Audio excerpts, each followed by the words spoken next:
That's awesome, dude. Looking forward to that. Hey, let's go to the phone lines now and bring in Brandon Brown, publisher of Wolverine Digest, Fan Nation of SI, on X, on Twitter, at BSB_Wolverine. Brandon, how you doing, my friend? Hey, Brand.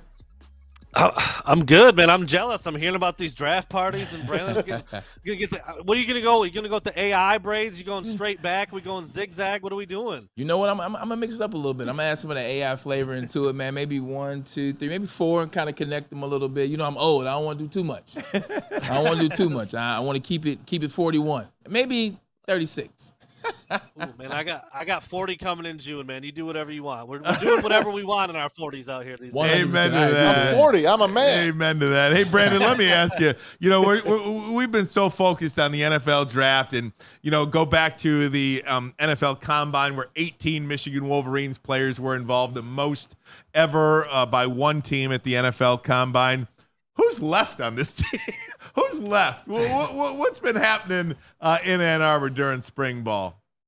Will Johnson's left. They still got Will Johnson. Realistically, they have a lot on defense. Maybe not as much depth as we saw last year or the year before, but the starting unit should be really good. Obviously, Rod Moore getting hurt, that's a pretty big loss. That's a bummer.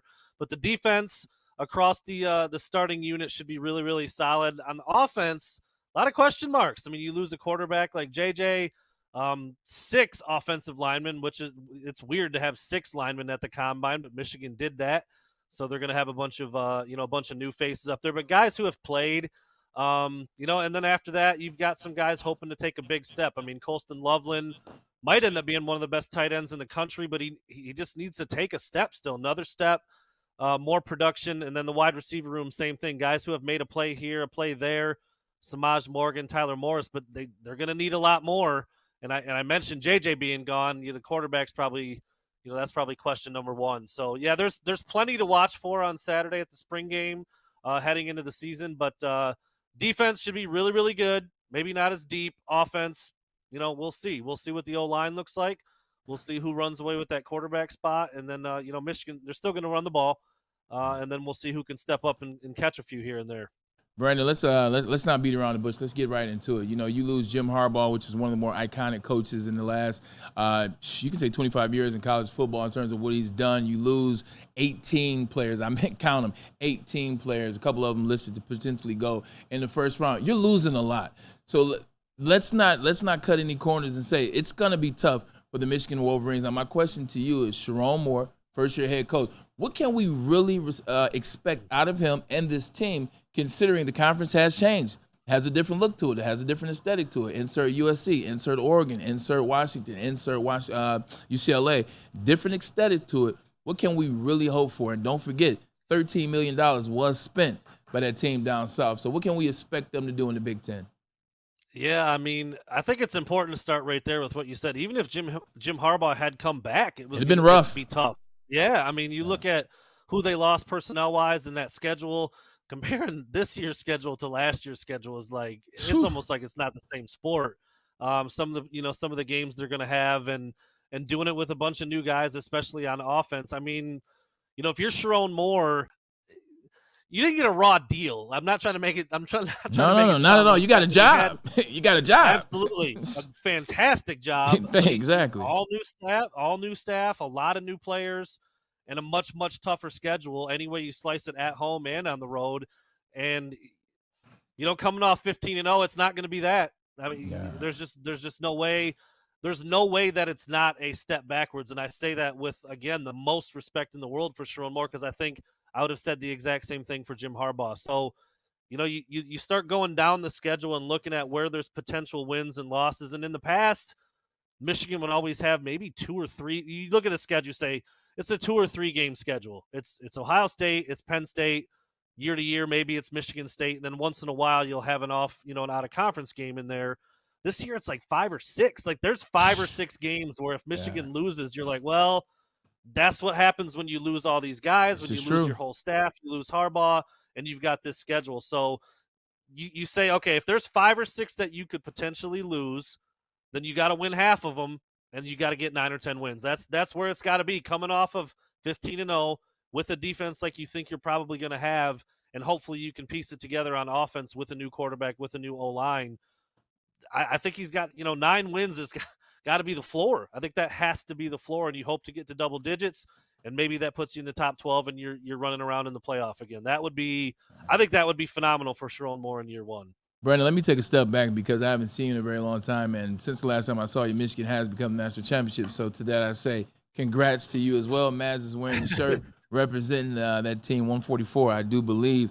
With that being said, am I wrong if I'm looking at the Alex Orji situation? All we saw out of him was a lot of running. We understand he has the big arm, but not necessarily in control of it. Instantly, I think Joe Milton. Joe Milton came up here out of Florida, had the big arm. He could throw the ball out of the big house, but he couldn't complete necessarily a shallow cross or a 5-yard hitch. Like, is that a fair comparison, or is he a little bit ahead of where Joe Milton was? And also, shout out to the best album of all time right there behind you, and that is Thriller. Michael Jackson. You kids talking about this Drake stuff, man. It's all about Michael Jackson. I mean, that's original. That's Papa and Mama Brown right there that left that somewhere. And I was like, I gotta have that for the. I got that too. It's an heirloom. That's exactly right. I think exactly how you just said it is how I would describe it. I do think that Alex Orji is a little bit ahead, but no one really knows how much. We just haven't seen him throw it a lot. But Joe Milton was described as this freak show athlete with this arm, but accuracy was an issue going all the way back to high school. Alex Orji's not built quite like that. Like he was more accurate in high school, but again, this ain't high school anymore, and he hasn't thrown it. And we know he can run. We know he's built like a fullback. He's 235, 240. The dude looks like he can. If you want to run the ball with him 20 times a game, you can do that. You couldn't do that with J.J. McCarthy. And so I think if he ends up being the guy, that's got to be a much, much bigger part of what Michigan does on offense. And you hope that he can translate that into some play action stuff and find some easy completions and really rely on Colston Loveland in the middle of the field and maybe some shorter stuff, and then take your chances downfield because he can throw it a long way. He's got a big arm. I think everybody's in the dark on exactly what he's able to do because he just hasn't done it at this level. I mean, every time he was in, it was a run. I think the one time it looked like he was going to pass and he ended up tucking it down and running again. So it's really hard to say. You love the potential and you love the excitement that could come with him as a dual threat quarterback because he is such an athletic, specimen. But you just don't know. You just don't know what you're going to get with him throwing the ball. And beyond him, you don't know really either. It's like question mark after question mark when you look in that quarterback room. So it sounds like every time you ask a player, he's the first name mentioned. Now, you can read between the lines a little bit of that. We're in spring ball. A lot could change. Kids are jumping in the portal all over the place right now. That spring ball is wrapping up. Does Michigan look for a quarterback there? We'll see. But I think you could do a lot worse than Alex Orji if that's how it shakes out. But, it's kind of a wait and see right now to see, what he looks like throwing the ball because we just haven't witnessed it yet. Hey, Brandon, Ohio State had about 90,000 people last Saturday at their spring game. 80,000. 80,000, was it? We all took a guess yesterday what you think Michigan will have. They usually get about, 30,000, 35,000? Neighborhood. What do you think they do now as the national champions? I'm looking at the weather real quick. What do we got for tomorrow? It's like Saturday? It's like 50. 50? Yeah. 50 and sunny. None of this rain stuff. I think there's a lot that people want to see. It just doesn't feel like Michigan has ever drummed this up to be some big, huge event. Like they don't go ones versus ones. I don't think. We'll see if Sharon Moore switches it up completely. But under Jim Harbaugh, it was more of they did the draft, so it was played like a real game. But you never saw ones on ones, and anybody if Donovan Edwards has got a hangnail, he's not playing. So it's hard to drum up a lot of excitement because different the from game 2001. Yeah, there you go. Lloyd had my butt playing no matter what I had going on. So it's just kind of a different feel. I know some other schools, they really drum it up to be this big, monstrous event. Georgia, Texas, State. Exactly. Yeah. Michigan just doesn't approach it that way. Not that that's wrong or right, but I think that certainly leads into some of these crowds that you see. And I don't know about that 80,000. Was that a type? Did they mean to hit 8,000? No, it was 80. They had 80. My sister was there. I was going to say, Brandon, these games are on Fox, too. These games are on Fox. I mean, crazy, right? I mean, yeah. Football is I'll king. Be there. Yeah. I will be there, and I don't know if I say this publicly, hoping I can leave after the first 30 minutes. Probably. Right. No, I mean, like, it's cool to be there. It's still football in April. Yeah. You still get out. It's if the weather cooperates, it turns into a great thing, obviously, and that hasn't happened in recent years. So hopefully, it's pretty nice out on Saturday. But yeah, I don't know. I don't know what a good guess would be. Yeah, they're 15-0. They're national champs, and you got a lot of stuff to look for. But how much are you really going to see? I mean, I guess getting to see Alex Orji throw it around would be cool. I know he had a couple nice throws in last year's spring game, and you want to see who's going to step up at some different spots. But you're not going to see who the starting offensive line might be. You're not going to see any new bodies who could potentially come from the transfer portal from now until the fall. So it's hard to build it up, in my opinion. I do think Michigan could do better with it if they wanted to. I just don't think they care. I don't think they care to put 80,000 or 100,000 in the seats. Other schools prioritize that. Michigan doesn't seem to, and that's fine. Get out there, get some good work in, and hopefully you can identify some younger guys and some dudes that need to step up. That's what Sharon Moore is going to use it for. What do you think of Sharon Moore's the coaches he's put together, the coaching staff? There's been a couple of oops this past week and a couple of weeks ago, and then you got a guy like Wink Martindale there as well. What's your take on the whole staff? I've really enjoyed getting to talk to a couple of those guys. Wink, I didn't know anything about him, personally, except for what you see from the NFL and kind of heard a little bit about him. He was awesome. Like, I know he's kind of like the older guy. He's been doing it forever. And then Sharon's young, first-year head coach. I'm like, man, I wonder what that's going to look like. And I think Wink seems like the kind of dude that would just get along with anybody. He's got a little more swag to him, a little more like style than I expected too. He's kind of got like the high fade, like stylish mullet. He comes out wearing the Jordan 11s. I'm like, okay, Wink Martindale, I see you. So because you kind of wonder what that's going to look like for an NFL coach who hasn't recruited in a really long time, but I think he's going to be totally fine in that regard. All the other defensive coaches seem to just love that they get the fact to spend time with him and learn from him, because he is, as he said, kind of the OG of this defense that Michigan's been running. Sure, it's going to look different. Wink's a little more aggressive than both of the last two coordinators. He said that in his own words, but it's pick and choose. What kind of guys do you have? Do you have very heady, savvy blitzers, or do you not? He's not just going to blitz every single time. And he did a lot to explain how the defense is going to look, and I'm excited to see what that unit looks like, with a lot of talent across the board, especially up front.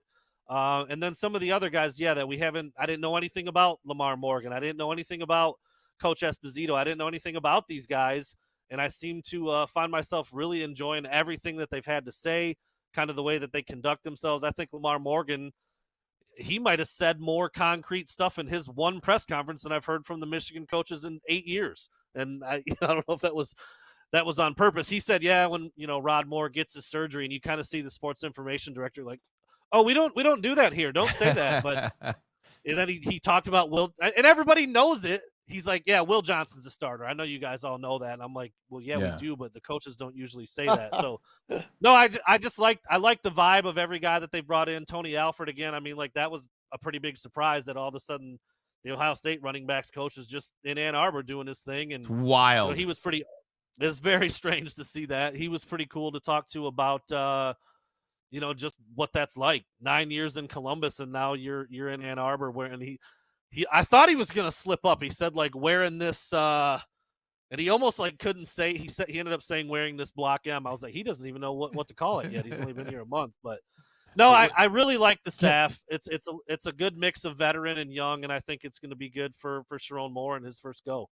Brandon, let's piggyback off that question right there. You're talking about a guy, man, in terms of his class of running backs that he had, whether it was J.K. Dobbins, whether it was Mike Weber as a Michigan Detroit kid, and down the list of players, he's had some really talented running backs over the past 12 to 15 years.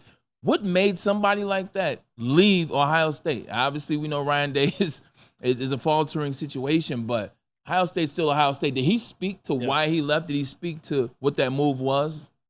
He wouldn't really get into it, not surprisingly. I mean, he's been there 9 years. He spoke glowingly about Columbus, the community there. He raised kids there. He's been there for a decade.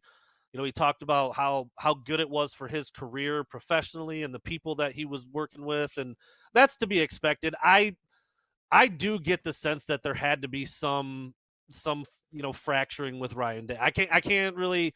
I mean, why else would you? That's a completely lateral move in terms of title. I think maybe his title might have changed a little bit. Who knows about the money? I mean, but I would imagine it's all pretty similar across the board. So Ezekiel Elliott? to leave, yeah, I mean, you go down the list, the guys that he was able to get, and now, I know everybody loves Mike Hart. I mean, I was a big fan of him when he played, and I thought he did a good job as a coach. Wasn't described as the most aggressive or energetic recruiter. And Tony Alford is that. He's had guys on campus already that never came when Mike Hart was there. That's just a fact. And so he hits the recruiting trail hard.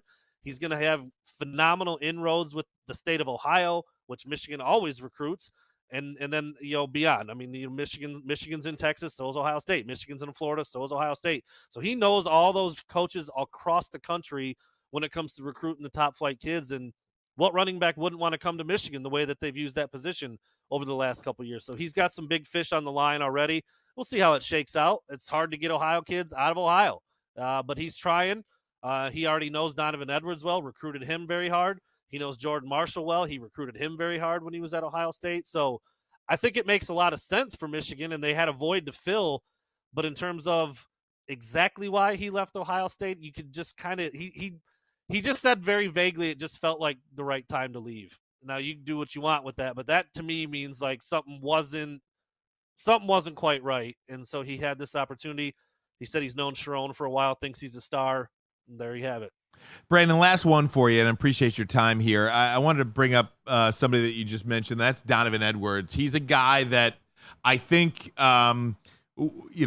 didn't have the season that he wanted to last year, but then all of a sudden at the end, in big games, he shows up again and gets that big game Don kind of moniker to him. How big of a year is this from Donovan Edwards? What kind of year do you think we're going to see out of Donovan Edwards? I think he needs to be on the field a lot, like a lot. I know you've got Kalel Mullings. I think he's a fine back. I just think Donovan, he's up 10 or 15 pounds. He looks like he is ready to go. He's obviously got that explosiveness that we've seen multiple times throughout his career. Not so consistently last year, but when they needed it, he was there. We know he's a phenomenal receiver. So there's really, unless he needs a blow, I don't know why you take him out, honestly. And that's no shot to Kalel. That's no shot to anybody else in the running back room. But he's just too good at everything to take out. And you just hope that enough of the other pieces are there for him to put that on display. Can you find a serviceable offensive line? I think you can. The quarterback obviously is going to be a huge part of that. But yeah, everybody thought that Donovan was going to have this, 1A, 1B season along with Blake Corum last year, and that he'd be off to the NFL. I mean, that was his plan. Like, he spoke that out loud, that after my junior year, that'll be it. And with running backs, you kind of expect that almost. They just don't have, the shelf life that a lot of positions do. But then he didn't have a draftable season, so now he's back. He's the guy. I think he's going to be the centerpiece of the offense, and I think he needs to be out there all the time. Hand it to him, throw it to him, get him 20 touches a game, and let him do his thing. Again, a lot of that depends on the rest of the offense and the offensive line, but he's dynamic. We've all seen it, whether it's the horseshoe a couple years ago or in the national title game, or, when he first burst onto the scene as a freshman with some long runs here and there. Like, he's the guy. And I think he's an every down guy, except for maybe, if you want to do the hammer package when you need a yard or you're at the goal line, maybe that's Kalel. But I think it needs to be Donovan's show this year. I really do.